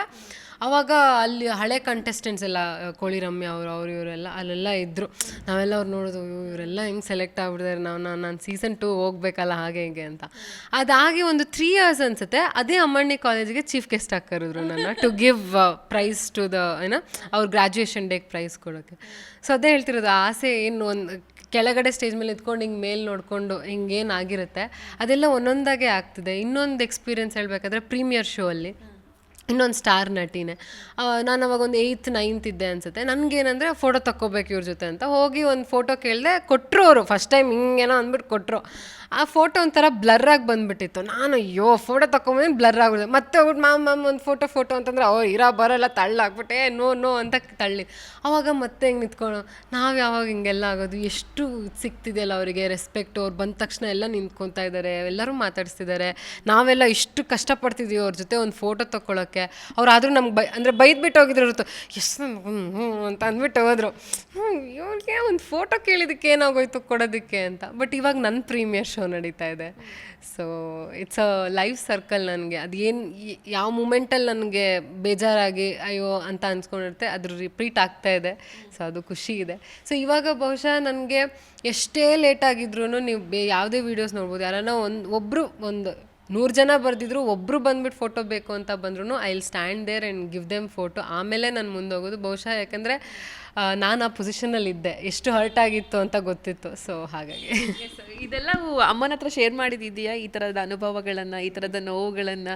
ಆ್ಯಕ್ಚುಲಿ ಚೆನ್ನಾಗಿದೆ ನಿಮ್ಮ ಜರ್ನಿ ಒಂಥರ. ಅದಕ್ಕೆ ನಾನು ಆಗಲೇ ಹೇಳಿದ್ನಲ್ಲ, ಅವಮಾನ ಆಗಬೇಕು, ಆ್ಯಕ್ಚುಲಿ ಮನುಷ್ಯನಿಗೆ ಅವಮಾನ ಆಗಬೇಕು, ಆವಾಗಲೇ ಮುಂದೊಂದು ದಿನ ಸನ್ಮಾನ ಅನ್ನೋದು ಕಾದಿರುತ್ತೆ. ಮೇ ಬಿ ಅದೆಲ್ಲವೂ ಕೂಡ ನಿಮಗೆ ಆ ಅನುಭವ ಆಗಿದೆ. ಅಮ್ಮನ ಹತ್ರ ಶೇರ್ ಮಾಡಿ, ಅಮ್ಮ ಮೇ ಬಿ ಕೇಳಿಸ್ಕೊಂಡು ಅಮ್ಮಂಗೆ ಭಾವುಕರಾದರೆ ಹೇಗೆ ಅಂತ ಹೇಳಿ. ಅಮ್ಮ ಬೇಗ ಭಾವುಕರಾಗ್ತಾರ? ನಾನು ನೋಡಿಲ್ಲ, ಒಳಗೋಗ್ಬಿಟ್ರ. ನಾನು ಯಾರಿಗೂ ಹೌದು ಅವ್ರು ಒಳಗೆ ಹೊಟ್ಟೋದ್ರು. ನಾನು ಯಾರ ಹತ್ರನೂ ಶೇರ್ ಮಾಡ್ಕೊಳ್ಳ. ನನಗೇನಂದರೆ ಬರೀ ಖುಷಿ ವಿಚಾರ ಏನಾರ ಇದ್ದರೆ ಅಷ್ಟೇ ನಾನು ಶೇರ್ ಮಾಡ್ಕೊಳ್ಳೋದು. ಮನೇಲಾಗಿರಲಿ, ಯಾರ ಹತ್ರನೇ ಆಗಿರಲಿ, you can always see me smiling. ನಾನು ಯಾವಾಗಲೂ ಅಂತಲೇ ಇರ್ತೀನಿ. ಅಲ್ಲಿ ಒಳಗಡೆ ಏನಾಗ್ತಿರುತ್ತೆ ಅದು ನನಗೆ ಮಾತ್ರ ಇರಲಿ ಅಂತ. ಯಾಕಂದರೆ ನಾನು ಫೈಟ್ ಮಾಡಿ ಈ ಫೀಲ್ಡಿಗೆ ಬಂದಿರೋದು, ಏನೋ ಮಾಡ್ತೀನಿ ಅಂತ. ನಾನು ಎಲ್ಲಿ ಒಂದು ಸತಿ ಈ ಥರ ನೆಗೆಟಿವ್ ವೀಕ್ನೆಸ್ ಎಲ್ಲ ಹೇಳ್ಕೊಂಬಿಟ್ರೆ ಅವ್ರು ಖುಷಿ, ಅಂದರೆ ಯಾರಿಗೆ ಇವಳಿಗೆ ಆಗಲ್ಲ ಅನ್ಸಿರುತ್ತೆ ಅವ್ರಿಗೆ ಎಲ್ಲಿ ಖುಷಿ ಆಗಿಬಿಡುತ್ತೋ. I don't want to make them happy. ಅವ್ರು ಇನ್ಫ್ಯಾಕ್ಟ್ ನೋಡಿಬಿಟ್ಟು ಏನು ಬೆಳೆದ್ಬಿಟ್ಲ ಅಂತ ಅನ್ಕೊಬೇಕು ಬಿಟ್ಟರೆ, I don't want them to be like ನಾನು ಹೇಳಿರಲಿಲ್ವಾ ಇದು ಹಿಂಗೆ ಅಂತ ಹೇಳಿರಲಿಲ್ವಾ ಅನ್ನೋ ಆ ಸೋಲು ಅವ್ರ ಮುಂದೆ ನನಗೆ ತೋರಿಸ್ಕೊಳಕ್ಕೆ ಇಷ್ಟ ಇಲ್ಲ. ಬಹುಶಃ ಅದಕ್ಕೆ ಎಷ್ಟೇ ಕಷ್ಟ ಆದ್ರೂ ನನ್ನ ಮನೇಲಾಗಲಿ ಯಾಕಂದರೆ ನಾನು ಈ ಇಂಡಸ್ಟ್ರಿಗೆ ಚೂಸ್ ಮಾಡಿದ್ದು ಒನ್ ಆಫ್ ದ ಚಾಲೆಂಜ್ ನಾನು ನನ್ನ ಸೆಲ್ಫ್ಗೆ ಹಾಕ್ಕೊಂಡಿದ್ದು, ನಮ್ಮ ತಂದೆಗೂ ಚಾಲೆಂಜ್ ಮಾಡಿ ಬಂದಿರೋದು, ಇಲ್ಲ ನಾನೇನೋ ಮಾಡೇ ಮಾಡ್ತೀನಿ ಅಂತ. ಸೊ ಈ ಕಷ್ಟಗಳನ್ನೆಲ್ಲ ನಾನು ಚೂಸ್ ಮಾಡಿರೋದಲ್ವಾ. ಸೊ ಅದನ್ನು ಆಚೆ ಹೇಳೋದ್ರಿಂದ ಬಹುಶಃ ಅವ್ರಿಗೇನೋ ಹರ್ಟ್ ಆಗುತ್ತೆ, ಯಾಕಂದ್ರೆ ನಮ್ಮ ಮನೇಲಿ ನಾನೇ ರಾಣಿ. ಸೊ ಆಚೆ ಕಡೆ ಏನು ಆಗುತ್ತೆ ಅನ್ನೋದು ಯಾಕೆ ಅಂತ ಎಲ್ಲೂ ಹೇಳ್ಕೊಂಡಿಲ್ಲ. ಇವತ್ತು ಇಂಟರ್ವ್ಯೂಲಿ ಹೇಳ್ಬೇಕಾದ್ರೆ ಅದಕ್ಕೆ ಶಿ ಈಸ್ ಲೈಕ್ ಅಷ್ಟೇ. ನಮಗೂ ಕೂಡ ಒಂಥರ ಫೀಲ್ ಆಯಿತು. ಈಗ ಇದೆಲ್ಲದರ ನಡುವೆ ಶರಣ್ಯ ಶೆಟ್ಟಿಯವರ ಜೀವನ ಬಣ್ಣದ ಲೋಕ. ಹಂಗೆ ನಮ್ಮ ಥರ ಎಲ್ಲ ಜರ್ನಲಿಸ್ಟ್ಗಳು ಬರ್ತಾರೆ, ಮಾತಾಡಿಸ್ತಾರೆ, ಒಂದು ಇಂಟರ್ವ್ಯೂ ಕೇಳ್ತಾರೆ. ಈಗ ಹೇಗಿದೆ ನಿಮ್ಮ ಲೈಫ್ ಅಂತ ಹೇಳಿ, ಈಗ ಖುಷಿಯ ಆ ಕ್ಷಣಗಳ ಬಗ್ಗೆ ನೆನ್ಪು ಮಾಡ್ಕೊಳ್ಳಿ ಅಂತ ಹೇಳಿ. ದ ಜರ್ನಿ, ನಾನು ನೋಡಿರೋ ಜರ್ನಿ ನನ್ನ ಲೈಫಲ್ಲಿ, ನನಗೆ ಮುಂಚೆ ಆದರೆ ಒಂದು ಇನ್ಸೆಕ್ಯೂರಿಟಿ ಇತ್ತು ಏನಪ್ಪ ಅಂತ. ಬಟ್ ಈಗ ಡೇ ಒನ್ಗೂ ಈಗಲೂ ನೆನೆಸ್ಕೊಂಡ್ರೆ I am honestly proud of myself. ಬಹುಶಃ ಆ ಕಾನ್ಫಿಡೆನ್ಸ್ ನನಗೀಗ ಡೆಫಿನೆಟ್ಲಿ ಬಂದಿದೆ. ಇನ್ಯಾವುದೋ ನೆಗೆಟಿವ್ ಕಮೆಂಟ್ಸ್ ಬರುತ್ತೆ, ಇವರು ಬೈತಿರ್ತಾರೆ, ಎಲ್ಲರೂ ಹೇಳ್ತಾರೆ. ಅಂದರೆ ಎಷ್ಟೊಂದು ಜನಕ್ಕೆ ನಾನು ಈ ಜರ್ನಿ ಯಾರಿಗೂ ಗೊತ್ತೇ ಇಲ್ಲ. ಎಲ್ಲರೂ ಏನು ಅನ್ಕೋತಾರೆ, ಓಕೆ ಈಗ ಬಂದ್ಲು ಮೊದಲನೇ ಸಿನಿಮಾ ಏನೋ ನೋಡೋಕೆ ಚೆನ್ನಾಗಿದ್ದಾನೆ ಅಂತ ಹಾಕ್ಕೊಂಡಿದ್ದೆ, ಅಷ್ಟೇ ಅವ್ರಿಗೆ ಗೊತ್ತಿರೋದು. ಸೊ ಎಷ್ಟೊಂದು ಕಮೆಂಟ್ಸಲ್ಲಿ ಬರ್ತದೆ, ಮೊದಲನೇ ಸಿನಿಮಾಗೆ ಇಷ್ಟೊಂದು ಬಿಲ್ಡಪ್ಪ ಹಂಗೆ ಹಿಂಗೆ ಅಂತೆಲ್ಲ ಹೇಳ್ತಾ ಇರ್ತಾರೆ. ದೆನ್ ಐ ಬಿ ಲೈಕ್ ಅವ್ರಿಗೆ ಗೊತ್ತಿಲ್ಲ ನನ್ನ ಜರ್ನಿ ಏನು ಅಂತ. ಸೊ ಇಟ್ಸ್ ಓಕೆ, ಮಾತಾಡೋರು ಮಾತಾಡ್ಕೋತಾರೆ. ಆ್ಯಂಡ್ ಆ ಒಂದು ನನ್ನ ಜರ್ನಿ ನಾನು ನೋಡಿದಾಗ I have come a long way. ಅಂದರೆ ಆ ರೆಸ್ಪೆಕ್ಟ್ ನಾನು ಎಲ್ಲಿ ನನಗೇನು ಕೊಡ್ತಿದ್ದೆ, ಇವಾಗ ಅವರೇ ರೆಸ್ಪೆಕ್ಟ್ ಕೊಡೋ ಥರ ಆಗಿದೆ ಅಂತ ಅಂದರೆ ಬಹುಶಃ ನಂಗೆ ಅಷ್ಟೇ ಅಷ್ಟೇ ಬೇಕಾಗಿರೋದು. ಮೋಸ್ಟ್ಲಿ ನಾನು ಯಾವತ್ತೂ ಇಷ್ಟು ದುಡ್ಡು ಬೇಕು, ಇಷ್ಟು ಅಷ್ಟೊಂದು ನಾನು ಏನು ತಲೆ ಕೆಡ್ಸ್ಕೊಳ್ಳೋಣ. ಅಮ್ಮಂಗೆ ಹೇಳ್ತಿದ್ದೆ ನಂಗೆ ಗೋಲ್ಡ್ ತೊಗೋ, ಏನೋ ನಂಗೆ ಅಷ್ಟೊಂದು ಅದ್ರ ಬಗ್ಗೆ ಜ್ಯುವೆಲ್ಸ್ ತೊಗೋಬೇಕು, ಗೋಲ್ಡ್ ತೊಗೋಬೇಕು, ಆಸ್ತಿ ಮಾಡಬೇಕು, ನಂಗೆ ಅವೆಲ್ಲ ಏನೂ ಇಲ್ಲ. ನನಗೇನಂದರೆ ನನ್ನ ಹೆಸರು ಮಾಡಬೇಕು, ನನ್ನ ಕೆರಿಯರಲ್ಲಿ ನಾನು ಸಕ್ಸಸ್ ಆಗಬೇಕು, ನನಗೆ ಅಷ್ಟೇ ಬೆಳಗಿಂದ ರಾತ್ರಿ ತನಕ ಯೋಚನೆ ಇರೋದು.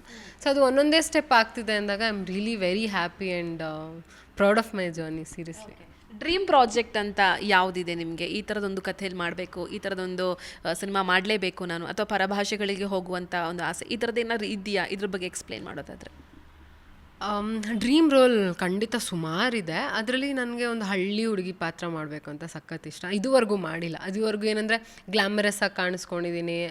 ಎಲ್ಲೇ ಹೋದರೂ ನಾನು ನೋಡಿದ ತಕ್ಷಣ ಒಂದು ಅವರೇ ಗ್ಲಾಮರು ಅಂತ ಬಂದುಬಿಡ್ತಾರೆ. ಬಟ್ ನಂಗೆ ಆ ಗ್ಲಾಮ್ ರೋಲ್ ಮಾಡಬೇಕು. ಅಂದರೆ ಮೇಕಪ್ಪೇ ಹಚ್ಚಿದೆ, ನಾರ್ಮಲ್ ಮನೇಲಿ ಹೆಂಗಿರ್ತೀನಿ ಆ ಥರ ಒಂದು ಕ್ಯಾರೆಕ್ಟರ್ ಮಾಡಬೇಕು. ಮನೆ ಮಗಳು ಅಂತ ಕ್ಯಾರೆಕ್ಟ್ರ್ ನೋಡಿ ಗುರ್ತಿಡಿಬೇಕು. ಸೊ ಆ ಥರದೊಂದು ಡ್ರೀಮ್ ಪ್ರಾಜೆಕ್ಟ್ಸ್ ಇದೆ ಮುಂದೆ. ಡೆಫಿನೆಟ್ಲಿ ಅದು ಏನು ಹೇಳಿದೆ ಅದೇ ಪ್ರಾಜೆಕ್ಟ್ಸ್ ಅಂತ, ಅದರಲ್ಲಿ ಅದೇ ಥರ ರೋಲ್ಸ್ ಇದೆ ಥ್ಯಾಂಕ್ಫುಲಿ.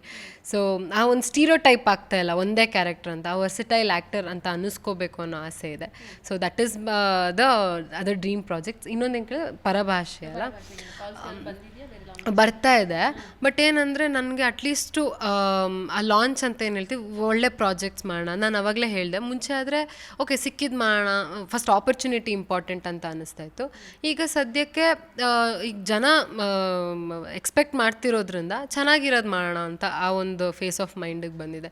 ಸೊ ಹಾಗಾಗಿ ಬೇರೆ ಭಾಷೆ ಬಂದ್ರೂ ಒಳ್ಳೆ ಸ್ಕ್ರಿಪ್ಟ್ ಏನಾರ ಬಂತು ಅಂದರೆ ಡೆಫಿನೆಟ್ಲಿ ಮಾಡ್ತೀನಿ. ಬಟ್ ಹಾಗಂತ ಈ ಕನ್ನಡ ಇಂಡಸ್ಟ್ರೀಲಿ ಕೆಲಸ ಮಾಡೋದು ಸ್ಟಾಪ್ ಮಾಡಿ ಅಲ್ಲಿಗೆ ಶಿಫ್ಟ್ ಎಲ್ಲ ಆಗೋ ಸೀನೇ ಇಲ್ಲ. ನಾವು ಹುಟ್ಟಿದ್ದಿಲ್ಲ. ನಾನು ಇನ್ಫ್ಯಾಕ್ಟ್ MS ಮಾಡೋಕ್ಕೆ ಹೋಗು ಅಂತ ಅಂದಾಗಲೂ I didn't wanted to leave, because ನನಗೆ ಅದು ಹೋಮ್ ಸಿಕ್. ನಾನು ಒಂದು ವಾರ 2 ವಾರ ಹೋದ್ರೂ ನಂಗೆ ವಾಪಸ್ ನಮ್ಮ ಮನೆ, ನಮ್ಮ ಬೆಡ್ಡು, ನನ್ನ ಬೆಡ್ಶೀಟು, ನಂಗೆ ಅದೇ ನನ್ನ ಆಂಟಿ ಅಂಕಲ್ ಮನೆಗೂ ಉಳಿಯಲ್ಲ ನಾನು. ಅಷ್ಟು ನನಗೆ ನನ್ನ ರೂಮ್ ಅಂದರೆ ಅಷ್ಟು ಇಷ್ಟ, ಅಲ್ಲೇ ಇರಬೇಕು.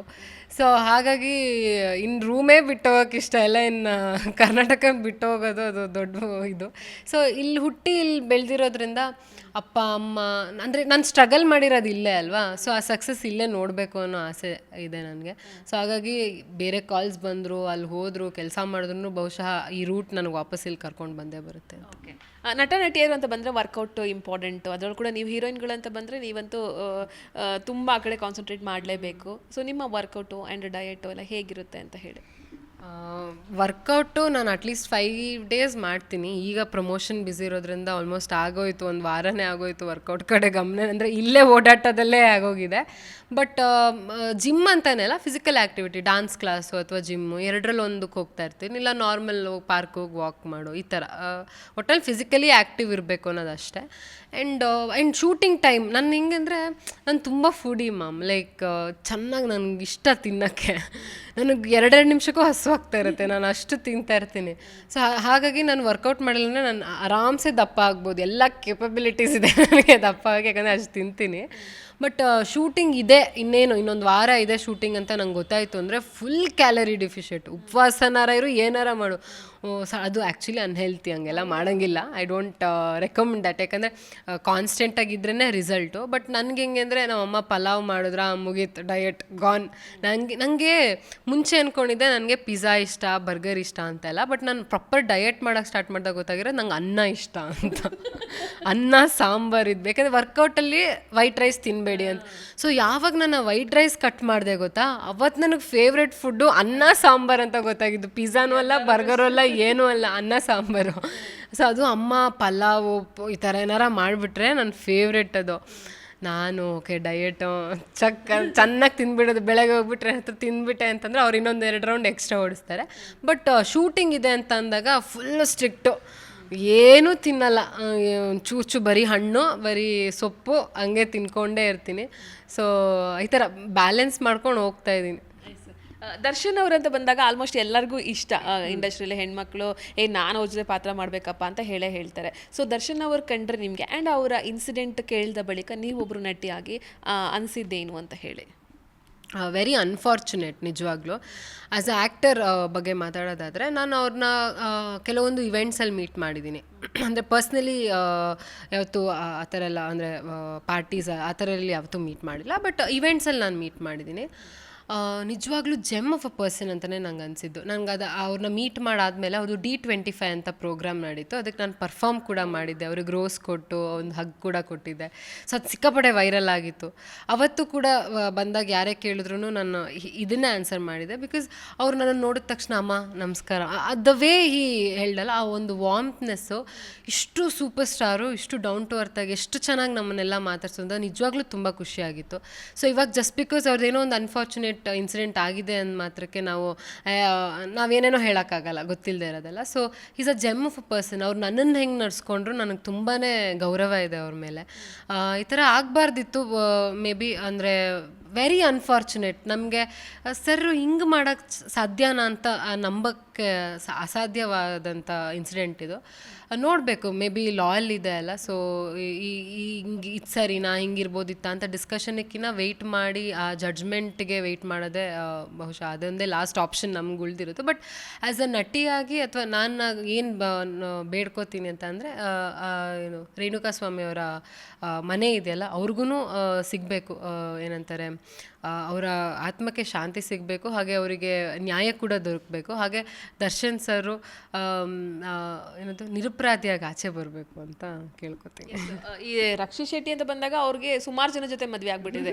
ಸೊ ಈಗ ಶರಣ್ಯ ಶೆಟ್ಟಿ ಹೆಸರು ಕೂಡ ಟ್ರೋಲ್ ಪೇಜ್ಗಳಲ್ಲಿ ಒಂದಷ್ಟು ದಿನ ವೈರಲ್ ಆಗಿತ್ತು.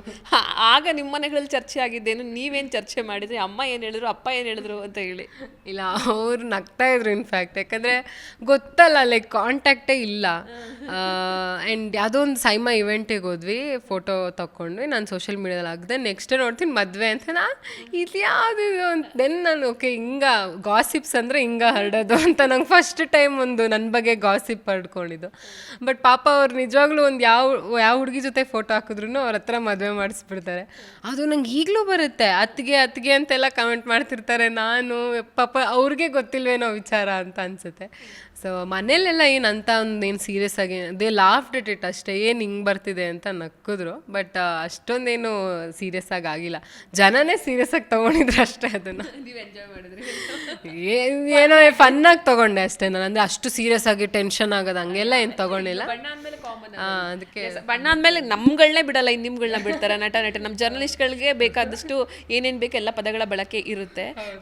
ಸೊ ಈ ಕಾಲೆಳೆಯುವರು ಮತ್ತು ಈ ಹೀರೋಯಿನ್ ಅಂತ ಬಂದರೆ ಅಥವಾ ಹೀರೋ ಅಂತ ಬಂದರೆ ಈ ಗಾಸಿಪ್ ಮಾಡೋದು ಕಾಮನ್. ಕಾಲು ಎಳೆಯೋರು ಅಂತ ಇದ್ದೇ ಇರ್ತಾರೆ. ಏನೇನೋ ಕಮೆಂಟ್ಗಳನ್ನು ಮಾಡೋರು ಇರ್ತಾರೆ, ಮೆಸೇಜ್ಗಳನ್ನು ಕಳಿಸುವಂಥವ್ರು ಇರ್ತಾರೆ. ಸೊ ಅಂಥವ್ರಿಗೆಲ್ಲ ಖಡಕ್ ಆಗಿ ನಿಮ್ಮ ಕಡೆಯಿಂದ ಏನು ಹೇಳೋದಕ್ಕೆ ಇಷ್ಟಪಡ್ತೀರಾ? ನನ್ನ ಪ್ರಕಾರ ಅವ್ರಿಗೆ ಫ್ರಸ್ಟ್ರೇಷನ್ ಜಾಸ್ತಿ ಆಗಿಬಿಡುತ್ತೆ ಇವಾಗ ಲೈಫಲ್ಲಿ, ಆಯಿತಾ. ಅಂದರೆ ಏನೋ ಒಂದು ಸ್ಟ್ರೆಸ್ ಆಗ್ತಿರುತ್ತೆ, ಏನು ಮಾಡೋಕ್ಕೆ ಗೊತ್ತಾಗದೆ ಬಂದ್ಬಿಟ್ಟು ನಮ್ಮ ಕಮೆಂಟ್ ಬಾಕ್ಸ್ ಓಪನ್ ಮಾಡ್ರು ಅಂತ ಹೊಡಿತಾ ಇರ್ತಾರೆ. ಅದೇ DM ಅಲ್ಲಿ ಬಂದ್ಬಿಟ್ಟು ನಾನು ನಿಮ್ಮ ಮ್ಯಾಮ್ ಅಂದಿರ್ತಾರೆ, ಆಯಿತಾ. ಆಮೇಲೆ ಸೀರೆ ಉಡ್ಕೊಂಡೋದ್ರೆ ವಾವ್ ಸೂಪರ್ ಅಂದಿರ್ತಾರೆ. ಒಂದು ಸ್ವಲ್ಪ ವೆಸ್ಟರ್ನ್ ಡ್ರೆಸ್ ಹಾಕೊಂಡ್ರೆ ಮತ್ತೆ ಟಕ್ರ ಅಂತ.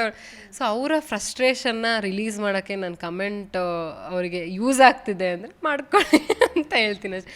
ಅದರಿಂದ ನಾನು ಖುಷಿಯಾಗಿದ್ದಾರಾ, ಇರಲಿ ಬಿಡೋ ಹೊತ್ಲಾಗೆ, ಅದೇ ಎಂಟರ್ಟೈನ್ಮೆಂಟ್ ಎಂಟರ್ಟೈನ್ಮೆಂಟ್ ಆಗ್ತಿದೆ ಅಂದರೆ ಮಾಡ್ಕೊಳ್ಳಿ. ನನಗಂತೂ ದೇವರನ್ನ ಎಫೆಕ್ಟ್ ಆಗಲ್ಲ, ಬಿಕಾಸ್ ಅದು ಇಮ್ಯೂನ್ ಆಗಿಬಿಡಿದೆ. ಮುಂಚೆ ಸ್ಟಾರ್ಟಿಂಗ್ ಎಫೆಕ್ಟ್ ಆಗ್ತಿತ್ತು ಕಮೆಂಟ್ಸ್ ಎಲ್ಲ, ಇವಾಗ ಏನಂದರೆ ಅವರೇ ಒಬ್ಬರೇ 3 ಕಡೆ ಬೇರೆ ಬೇರೆ ಥರ ಕಮೆಂಟ್ ಮಾಡಿರ್ತಾರೆ. ಒಂದು ಕಡೆ ಖುಷಿಯಿಂದ ಕಮೆಂಟ್ ಮಾಡಿರ್ತಾರೆ, ಒಂದು ಕಡೆ ಬೈದಿರ್ತಾರೆ. ನಾನು ನಿಮ್ಮ ಆ್ಯಕ್ಚುಲಿಗೆ ಏನು ಅನಿಸ್ತಿದೆ ನಿಮಗೆ ಅಂತ ಕೇಳಬೇಕು ಇವಾಗ. ಸೊ ಲೈಕ್ ಚೇಂಜ್ ಆಗ್ತಾ ಇರುತ್ತೆ, ಅವ್ರ ಪರ್ಸ್ಪೆಕ್ಟಿವ್ ಎವ್ರಿ ಡೇ ಹಿಂಗೆ ಆಗ್ತಾ ಇರುತ್ತೆ. ಅವ್ರ ಮೂಡ್ ಬಂದಂಗೆ ಅವ್ರು ಕಮೆಂಟ್ ಮಾಡ್ತಾರೆ. ಅದಕ್ಕೆಲ್ಲ ತಲೆ ಕೆಡಿಸ್ಕೊಂಡ್ರೆ ಮುಂದೆ ಹೋಗೋಕ್ಕಾಗಲ್ಲ ಬಹುಶಃ. ಸೊ ನೆಗೆಟಿವ್ ಇದ್ದಿದ್ದೆ, ಇವಾಗದು ಸೋಷಿಯಲ್ ಮೀಡಿಯಾ ಇಷ್ಟು ಫ್ರೀ ಆದಮೇಲಂತೂ ನೆಗೆಟಿವಿಟಿ ಜಾಸ್ತಿ ಆಗಿದೆ ಇನ್ಫ್ಯಾಕ್ಟ್. ಬಟ್ ಪಾಸಿಟಿವ್ ಬರುತ್ತಲ್ಲ, ಅದ್ರ ಬಗ್ಗೆ ಗಮನ. ನಾವು ಹೆಂಗೆ ಗೊತ್ತಾ, ಮೈಂಡು 10 ಪಾಸಿಟಿವ್ ಇರುತ್ತೆ, ಯಾವುದೋ ಒಂದು ನೆಗೆಟಿವ್ ಇರುತ್ತೆ, ನಾವು ಅದನ್ನೇ ಅಬ್ಸೆಸ್ಡಾಗಿ ನೋಡ್ತಾ ಇರ್ತೀವಿ, ಇದು ಯಾಕೆ ಹಿಂಗೆ ಬಂತು ಅಂತ. ಸೊ ನಾನಿವಾಗ 8 ಪಾಸಿಟಿವ್ ಕಡೆ ಗಮನ ಕೊಡ್ತಾ ಇದ್ದೀನಿ. ಈ ಪಾತ್ರ ತೊಳೆಯೋದು, ಮನೆ ಒರೆಸೋದು ಇವೆಲ್ಲ ಬರಲ್ವಾ ಅಂತ ಶರಣ್ಯ ಶೆಟ್ಟಿಗೆ. ನನ್ನನ್ನಂತೂ ಕರಿಬೇಡ, ಬೇಕಾದ್ರೆ ಕೆಲ್ಸಕ್ಕೆ ಜನ ಇಟ್ಕೊ. ಇವೆಲ್ಲ ನಮ್ಮಮ್ಮ 1/4 ಗಂಟೆ ಮುಂಚೆ ಕೂರಿಸ್ಕೊಂಡು ಎಲ್ಲ ಹೇಳ್ಬಿಟ್ಟಿದ್ದಾರೆ ಸುಮ್ಮನೆ ನಾವು ಕೆದಕ್ತಿರ್ತೀವಲ್ಲ ಪಾಪ, ಅವ್ರು ಮನೆ ಕೆಲಸ ಎಲ್ಲ ಮಾಡ್ತಾರಾ ಅಂತ ಕೇಳಿದ್ರ ನೀವು? ಹೆಂಗೋ ಚರ್ಚೆ ಹೋಗಿ ಹೆಂಗೋ ಬಂದು ಆಗಲ್ಲ. ನನ್ನನ್ನಂತೂ ಕರಿಬೇಡಮ್ಮ. ನನ್ಗೆ ಅಷ್ಟು ನನಗೇನೋ ಅಂದರೆ ನನಗೇನು ಗೊತ್ತಾ, ನನಗೆ ಸ್ವಲ್ಪ ಓದಬೇಕು, ಇಂಜಿನಿಯರಿಂಗ್ ಓದ್ತಾ ಇದ್ದೆ. ಆಮೇಲೆ ನಂಗೆ ಮಾರ್ಕೆಟಿಂಗ್ ಫೀಲ್ಡಲ್ಲಿ ತುಂಬ ಇಂಟ್ರೆಸ್ಟ್ ಇತ್ತು, ಇಲ್ಲ ಆ್ಯಕ್ಟಿಂಗ್ ಫೀಲ್ಡಲ್ಲಿ ಇಂಟ್ರೆಸ್ಟ್ ಇತ್ತು. ನಂಗೆ ಈ ಆಚೆ ಕಡೆ ವರ್ಕ್ ಮಾಡೋದಿಲ್ಲ. ನಾನು ಇನ್ಫ್ಯಾಕ್ಟ್ ನಮ್ಮ ಒಳ್ಳೆ ಗಂಡಸು ಥರ ಆಡ್ತಿಲ್ಲ ಅಂತ ಬೈತಿರ್ತಾರೆ. ನನಗೆ ಅಂದರೆ ಫುಲ್ ವರ್ಕ್ ಮಾಡಬೇಕು, ದುಡಿಬೇಕು, ಇಂಡಿಪೆಂಡೆಂಟ್ ಆಗಿರ್ಬೇಕು, ಈ ಥರ ಥಾಟ್ಸು. ನಂಗೆ ಅಷ್ಟೊಂದು ಈಗ ಮನೆ ಕುಕ್ಕಿಂಗ್ ಕಲಿಬೇಕು, ನಂಗೆ ಇದೆಲ್ಲ ಅಷ್ಟೊಂದು ಆಸಕ್ತಿ ಇಲ್ಲ. ನನಗೆ ಮಾಡೋದೇ ಇಲ್ಲ, ನಾನು ಕಸಪರ್ಕೆನೇ ಹಿಡಿಯಲ್ಲ, ಆ ಥರ ಆ ಆ್ಯಟಿಟ್ಯೂಡ್ ಇಲ್ಲ. ಬಟ್ ಆಸಕ್ತಿ ಇಲ್ಲ ನನಗೆ. ಅದಕ್ಕೆ ಮಮ್ಮಿ ನೀನು ಯಾರನ್ನಾರ ಇಟ್ಕೊ ಮಮ್ಮಿ, ನಾನು ದುಡ್ಡು ಕೊಟ್ಬಿಡ್ತೀನಿ, ನನ್ನ ಕೈಲಿ ಆಗಲ್ಲ ಮಮ್ಮಿ ಅಂತ ಹೇಳ್ಬಿಟ್ಟು ಮಾಡಿಸ್ತಿರ್ತೀನಿ ಅವರು. ಅಂದರೆ ನಾನು ಜಿಮ್ ಅದು ಇನ್ನೊಂದೇನು ನನಗೆ ಆಗೋದು ಇಲ್ಲ. ಇಲ್ಲಿ ಶೂಟಿಂಗ್ ಮಾಡ್ತಾ ಇರ್ತೀವಿ, ಶೂಟಿಂಗಿಂದ ಬಂದ್ಬಿಟ್ಟು ಇಲ್ಲಿ ಮನೆ ಕ್ಲೀನ್ ಮಾಡೋದೆಲ್ಲ ಆ ಒಂದು ಮೇ ಬಿ ಒಂದು ಏಜ್ ಆದಮೇಲೆ ಬಹುಶಃ ಎಲ್ಲ ರೆಸ್ಪಾನ್ಸಿಬಿಲಿಟಿಗೆ ನಮ್ಮಮ್ಮ ತೊಗೋತಾರಲ್ಲ, ಹಂಗೆಲ್ಲ ತಲೆ ಮೇಲೆ ಇಟ್ಕೋಬೋದೇನೋ. ಸದ್ಯಕ್ಕಂತೂ ಇನ್ನೂ ಏನು ಆರಾಮಾಗಿದ್ದೀವಿ, ಮದುವೆ ಆಗಿಲ್ಲ, ಏನೂ ಇಲ್ಲ, ಆರಾಮಾಗಿರೋಣ. ಇನ್ನೂ ತುಂಬ ಲೇಟ್. ಫಸ್ಟ್ ಸೆಟಲ್ ಆಗಿ ಆಮೇಲೆ ಮದುವೆ ಆಗಂತೂ ಸೆಟ್ಲ್ ಆಗಲ್ಲ ನಾನು, ಸೆಟ್ಲಾಗಿ ಮದುವೆ ಆಗಬೇಕು. ತುಂಬ ಇಂಟ್ರೆಸ್ಟಿಂಗ್ ಅಂತ ಅನಿಸ್ತು ಶರಣ್ಯ ಶೆಟ್ಟಿ ನಿಮ್ಮ ಇಂಟರ್ವ್ಯೂ. All the best. ಒಳ್ಳೊಳ್ಳೆ ಪ್ರಾಜೆಕ್ಟ್ಗಳು ನಿಮ್ಮನ್ನ ಹುಡ್ಕೊಂಡು ಬರಲಿ, ಒಳ್ಳೊಳ್ಳೆ ಸಿನಿಮಾಗಳನ್ನು ಮಾಡಿ ದೊಡ್ಡ ದೊಡ್ಡ ಸ್ಟಾರ್ಗಳ ಜೊತೆ ಸಿನಿಮಾನ ಮಾಡುವಂಥ ಅವಕಾಶ ಖಂಡಿತ ನಿಮಗೆ ಬರುತ್ತೆ. ಯಾಕಂತೇಳಿದ್ರೆ ತುಂಬ ತುಂಬ ಡೌನಿಂದ ಬಂದಂಥವ್ರು ನೀವು. ಸೊ ಕಷ್ಟ ಅನ್ನೋದು ಏನು ಅಂತ ಗೊತ್ತಿರುತ್ತೆ, ಹೇಗಿರಬೇಕು ಮುಂದೆ ಅನ್ನೋದು ಕೂಡ ನಿಮಗೆ ಗೊತ್ತಿರುತ್ತೆ. So all the best. ನಿಮ್ಮನ್ನು ಪ್ರೀತಿ ಮಾಡುವಂಥ ಅಭಿಮಾನಿಗಳಿಗೆ ನಿಮ್ಮ ಕೊನೆಯ ಮಾತು. ಸಿನಿಮಾ ರಿಲೀಸ್ ಆಗ್ತಾ ಇದೆ, ಎಲ್ಲ ಕಡೆ ರಾಜ್ಯಾದ್ಯಂತ ಬಿಡುಗಡೆ ಆಗಿದೆ. ಸೊ ಬಂದು ಈ ಜಾಹ್ನವಿಗೆ ನಿಮ್ಮ ಪ್ರೀತಿ ಇರಲಿ, ಹಾಗೆ ಇಷ್ಟು ಸಪೋರ್ಟ್ ಮಾಡಿದ್ದೀರಾ ಇಷ್ಟು ದಿವಸ. ಸೊ ಅದಕ್ಕೆ first of all thank you. So ಇನ್ನಷ್ಟು ಸಪೋರ್ಟ್ ಮಾಡಿ, ಹೀಗೆ ನೋಡಿ ಆಶೀರ್ವಾದ ಮಾಡಿ ಅಷ್ಟೇ. Thank you so much. Thank you so much. All the best. Thank you also. ನಾನು ಇಷ್ಟೆಲ್ಲ ಯಾರ ಹತ್ರನೂ ಮಾತಾಡಿರಲಿಲ್ಲ, ಇವತ್ತು ರೋಲರ್ ಕೋಸ್ಟರ್ ಮಾಡಿಸ್ಬಿಟ್ರಿ. Thank you so much. ವೀಕ್ಷಕರೇ, ನೋಡಿದ್ರಲ್ಲ ಶರಣ್ಯ ಶೆಟ್ಟಿ ಅವರ ಜರ್ನಿ ಹೇಗಿತ್ತು. ಒಂದೇ ಒಂದು ಫೋಟೋ ಆ ನೆಟ್ ಜೊತೆ ತೆಗೆಸ್ಕೊಬೇಕು ಅಂತ ಹೇಳಿ ಅಲ್ಲಿ ಆದಂಥ ಅವಮಾನ, ಅದಾದ ಬಳಿಕ ಇನ್ನೊಂದೆಲ್ಲೋ ಹೋಗಬೇಕು ಅಂತ ಅಲ್ಲಾದಂಥ ಅವಮಾನ, ಅದೆಲ್ಲ ಅವಮಾನ ಬ್ಯಾಕ್ ಟು ಬ್ಯಾಕ್ ಅವಮಾನಗಳನ್ನು ಅನುಭವಿಸಿ ಇವತ್ತು ಸನ್ಮಾನದ ಲೆವೆಲ್ಗೆ ಬಂದಂತಹ ನಟಿ ಅಂತ ನಮಗೆ ಹೆಮ್ಮೆಯಿಂದ ಹೇಳ್ಕೋಬಹುದು. ಜೊತೆಗೆ ನಮ್ಮ ಕನ್ನಡ ಇಂಡಸ್ಟ್ರಿಗೆ ಮತ್ತೊಮ್ಮೆ ಹೇಳಬೇಕಂದ್ರೆ ನಮ್ಮ ಕನ್ನಡ ಇಂಡಸ್ಟ್ರಿಗೆ ಸಿಕ್ಕಂಥ ಒಂದು ಭರವಸೆಯ ನಟಿ ಕೂಡ ಹೌದು. ನಮ್ಮ ಪ್ರೀತಿಯ ಕನ್ನಡತಿ ಅಂತ ಕೂಡ ಹೆಮ್ಮೆಯಿಂದ ನಾವು ಹೇಳ್ಕೋಬಹುದು. ಈ ಕಾರ್ಯಕ್ರಮ ನಿಮಗೆ ಇಷ್ಟ ಆಗಿರುತ್ತೆ ಅಂತ ಅನ್ಕೋತೀನಿ. ನೋಡ್ತಾ ಇರಿ ಜೀ ಕನ್ನಡ ನ್ಯೂಸ್, ಸತ್ಯವೇ ಸುದ್ದಿಯ ಜೀವಾಳ.